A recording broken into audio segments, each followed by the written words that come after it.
The protein portion of enzyme is called. Enzyme का जो protein portion है इससे क्या कहते हैं? सो बहुत सारे बच्चे यहां पर कंफ्यूज हो जाते हैं क्योंकि उन्होंने एक सेंटेंस काफी बार लर्न किया होता है, all enzymes are protein in nature but all proteins are not enzyme.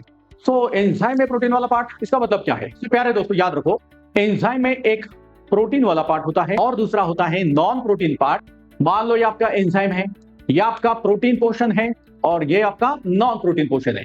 तो जो प्रोटीन पोर्शन है इसे कहते हैं apo enzyme. Remember the protein portion is called as apo enzyme और जो नॉन प्रोटीन पोर्शन होता है इसे कहते हैं हम cofactor. So alone this apo enzyme is inactive.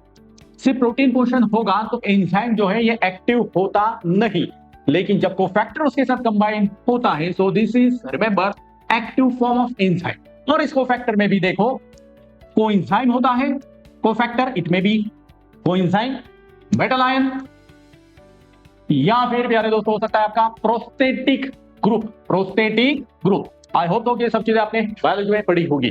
सो याद रखो प्रोटीन वाला पार्ट है अपो एंजाइम, नॉन प्रोटीन वाला पार्ट है कोफैक्टर और दोनों के कॉम्बिनेशन को यानी अपो एंजाइम और कोफैक्टर के कॉम्बिनेशन को हम कहते हैं holo enzyme.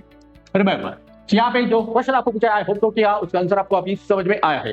So the protein portion of enzyme is called as apo enzyme. तो आई होप सो कि ये कांसेप्ट आपको अच्छे से समझ में आया है। इसी तरीके के जबरदस्त वीडियोस के लिए, पी वाई के लिए और के लिए हमें जरूर फॉलो करो।